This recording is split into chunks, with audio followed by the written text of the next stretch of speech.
تو اس کا براہ راست شکار ہماری یہ والی آبادیاں بنتی ہیں۔ اور صرف آبادیاں نہیں، ان آبادیوں کے ساتھ منسلک ان کے روزگار، ان کی زراعتیں، ان کے مال مویشی، سب کچھ ہر سال تباہ ہوتا ہے، اور ہر سال وہ نئے سرے سے اس امید پر اسے آباد کرتے ہیں کہ اب ہمارے حکمران ہماری آفت کے سامنے بند باندھ لیں گے۔ لیکن ہر سال ہمارے حکمرانوں کے پاس سوائے جھوٹی تسلیوں کے، سوائے جھوٹے وعدوں کے، اور سوائے وقتی بیرونی امداد کے ذریعے چند خیمے فراہم کر دینے کے، 2 وقت کی شاید بریانی یا پینے کا صاف پانی، 4 دن کچھ ابتدائی طبی امداد دے دینے سے وہ دوبارہ سے اپنے محلوں میں چلے جاتے ہیں، اور یہ جو بیچارے مقامی آباد کار ہیں یہ اگلے سال کی تباہی کے لیے دوبارہ سے خود کو آباد کرتے ہیں۔ سیلاب اور اس کی تباہ کاریوں کا دوسرا بڑا سبب گلیشیئرز کا پگھلنا ہے۔ قطب شمالی اور قطب جنوبی کے بعد دنیا کا سب سے بڑا گلیشیئرز کا سلسلہ بر صغیر کے شمال میں ہے، جہاں سے ہمارے بیشتر دریاؤں کا سفر شروع ہوتا ہے۔ یہ گلیشیئرز ازل سے ہمارے لیے پانی کا ایک قدرتی ذخیرہ ہے، مگر بڑھتی ہوئی گرمی، درجہ حرارت کے باعث یہ گلیشیئرز تیزی سے پگھل رہے ہیں۔ جو پانی ہزاروں سال سے برف کی صورت میں منجمد تھا، وہ اب خطرناک رفتار سے بہہ رہا ہے، اور اس کی رفتار اس قدر تیز ہے کہ دریا کے بیچ میں کسی چٹان پہ کھڑے ایک خاندان کی سیلفی جتنی دیر میں ختم نہیں ہوتی، اتنی دیر میں وہ گلیشیئر آ کے ان کو بہا کر لے بھی جاتا ہے۔ ایک وقت تھا جب گلیشیئرز کا پگھلنا ایک مخصوص موسم تک محدود ہوتا تھا، مگر اب گرمیوں کو دورانیہ بھی چونکہ طویل ہو رہا ہے اور درجہ حرارت بھی مسلسل بڑھ رہا ہے، تو یہ عمل بے قابو ہو چکا ہے۔ اس کا نتیجہ یہ ہے کہ دریاؤں میں اچانک بہاؤ کئی گنا اچانک سے بڑھ جاتا ہے، جو پھر الٹیمیٹلی ایک بہت ہی بڑے سیلاب کی شکل اختیار کر لیتا ہے۔ NDMA یعنی نیشنل ڈیزاسٹر مینجمنٹ اتھارٹی کے مطابق اگلے سال، جی ہاں اگلے سال یعنی 2026 میں آنے والا سیلاب آج 2025 کے مقابلے میں 22 گنا زیادہ شدید ہو سکتا ہے۔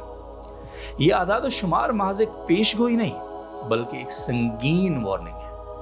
لیکن اب سوال یہ ہے کہ NDMA یہ وارننگ دے کس کو رہا ہے؟ کیونکہ NDMA آج سے تقریباً 2 ماہ پہلے مئی کے مہینے میں اس سیلاب کے متعلق بھی وارننگ حاصل کر چکا تھا۔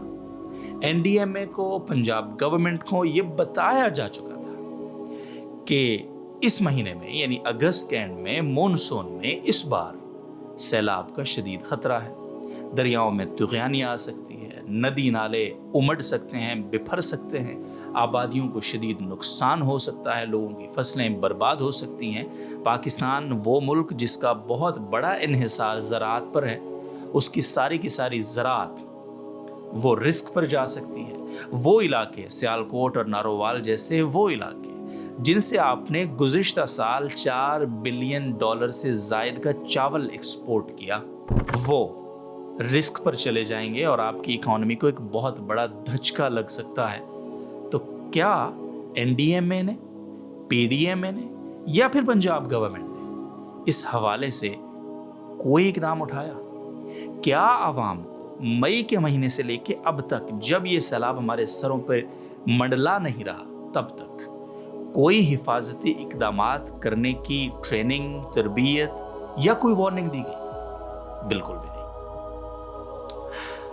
یہی ہمارا سب سے بڑا مسئلہ ہے کہ ہمیں خطرات کا پتہ بھی ہوتا ہے، ان کی سنگینی کا ادراک بھی ہوتا ہے، لیکن ہم ان خطرات سے آگاہ ہونے کے باوجود نہ تو فکر مند ہوتے ہیں اور نہ ہی ان سے نمٹنے کے لیے ذرا پہلے کوئی کوشش کرتے ہیں یا پھر اپنی ذمہ داری ادا کرتے ہیں۔ بشمول میڈیا ہم سب لوگ بس ایک آسان سا بیانیہ بہت تواتر سے دہرا دیتے ہیں کہ یہ سیلاب بھارت کی آبی دہشت گردی کا نتیجہ ہے۔ حالانکہ حقیقت یہ ہے کہ اس وقت خود بھارت کے پنجاب، ہماچل پردیش اور جموں جیسے علاقے بھی شدید سیلاب کی زد میں ہیں۔ وہاں لوگوں کی بری حالت ہے، زندگی درہم برہم ہے، لوگوں کی روزمرہ کے جتنے بھی معمولات ہیں وہ بری طرح ڈسٹرب ہیں۔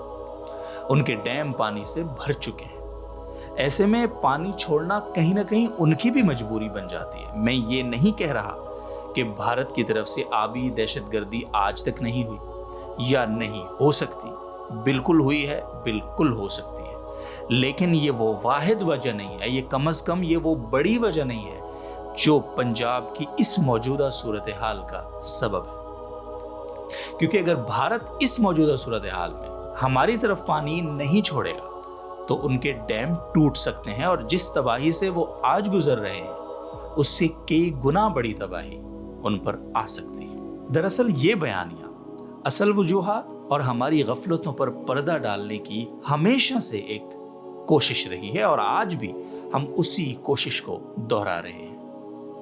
اب ذرا وجوہات پہ آ جاتے ہیں، اصل وجوہات پہ۔ پہلی وجہ جو گفتگو کے آغاز میں بیان ہوئی، یعنی کہ کلائمیٹ چینج، موسمیاتی تبدیلی۔ لیکن دوسری وجہ ہماری اجتماعی غفلت۔ جب تک ہم ان حقائق کا سامنا نہیں کریں گے، انہیں تسلیم نہیں کریں گے، ہم اس مسئلے کا کوئی حل نہیں نکال پائیں گے۔ یہ بات ہمیں جتنی جلدی سمجھ آ جائے اتنا اچھا ہے۔ چلیں اب ذرا مسائل کے حل کی بھی بات کر لیتے ہیں۔ تو ناظرین محترم، جیسا کہ ایک عمومی بیانیہ رواج پا چکا ہے کہ بھئی ڈیمز جب تک نہیں بنے گا نا، یہ سیلاب اسی طرح آتے رہیں گے۔ ڈیمز یقیناً ضروری ہیں، اور اسی ضرورت کے پیش نظر دیامر اور بھاشا ڈیم یا پھر محمد ڈیم، ان جیسے منصوبوں پر کام تیزی سے جاری بھی رہنا چاہیے، مگر یہ واحد حل نہیں ہے۔ یہ سمجھنا ضروری ہے کہ پنجاب کے میدانی علاقوں میں بڑے ڈیمز بنانا جغرافیائی طور پر ممکن ہی نہیں ہے۔ اگرچہ چھوٹے چھوٹے مختلف ڈیمز بنا کر اس مسئلے کا وقتی حل تو نکالا جا سکتا ہے، لیکن دریاؤں کو ان کے فطری راستوں سے موڑنا مزید ماحولیاتی مسائل پیدا کر سکتا ہے۔ ڈیمز کی اپنی ایک ماحولیاتی قیمت بھی ہوتی ہے، اور ان کی صلاحیت بھی ایک حد تک ہی ہوتی ہے، جیسا کہ ہم بھارت میں دیکھ رہے ہیں کہ وہاں بھی ڈیمز بہت بڑے پیمانے پر موجود ہیں، لیکن اس کے باوجود وہاں بھرپور قسم کے سیلاب کا سامنا ہے۔ اب اس مسئلے سے نمٹنے کے لیے پنجاب کے میدانی علاقوں میں ہمیں ایک مختلف اسٹریٹجی اور حکمت عملی اپنانے کی ضرورت ہے۔ ہمیں مزید چھوٹی نہریں، جھیلیں اور پانی کے ذخائر بنانے ہوں گے۔ پانی کی تقسیم کا ایک بہت ہی مؤثر نظام تشکیل دینا ہوگا، اور دریائی پیٹوں میں محفوظ سٹوریج سسٹمز انسٹال کرنے ہوں گے۔ سیالکوٹ، نارووال اور وزیر آباد جیسے علاقوں میں موجود قدرتی نالے پانی کے نکاسی کے قدرتی راستے ہیں، مگر طویل عرصے کی غفلت اور شہری تجاوزات نے ان کی صلاحیت کو بری طرح متاثر کیا ہے۔ ان کی صفائی، گہرائی اور چوڑائی کو بڑھانا وقت کی اہم ترین ضرورت ہے، کیونکہ سیالکوٹ، نارووال یہ وہ علاقے ہیں جو سب سے پہلے سیلابی صورتحال سے بری طرح متاثر ہوتے ہیں۔ اب پرابلم یہ ہے کہ چاہے پنجاب ہو یا پھر کراچی، بنے بنائے نالوں کی صفائی تو دور کی بات ہے، ہم ان نالوں کی چوڑائی کو مزید بڑھانے کے بجائے دن بدن کم کر رہے ہیں۔ وہاں مستقل تجاوزات ہو رہے ہیں، وہاں پہ سڑکیں چوڑی ہو رہی ہیں، وہاں پہ مزید شہر بھر کا جتنا ویسٹ ہے سارا کا سارا اٹھایا جاتا ہے اور نالوں میں ڈمپ کر دیا جاتا ہے۔ ایسی صورتحال میں ہم کس طرح سے توقع کر سکتے ہیں کہ اگلے سال یعنی 2026 میں جب وارننگ کے مطابق یہ تباہی آج سے 25 گنا زیادہ ہوگی تو ہم اس سے محفوظ رہ سکیں گے؟ میں آپ کو صرف کراچی کی مثال دیتا ہوں۔ 2020 میں یہ مثال میں صرف اس لیے دے رہا ہوں کہ ہمارے پاس فنڈز کی کمی اس مد میں تو کم از کم نہیں ہے۔ 2020 میں ورلڈ بینک نے صرف KMC کو، کراچی کو نالوں کی صفائی کے لیے $1 ملین دیے تھے۔ جی ہاں، $1 ملین نہیں، $1 ملین۔ آپ مجھے بتائیے، میں اس کراچی شہر میں رہتا ہوں، کیا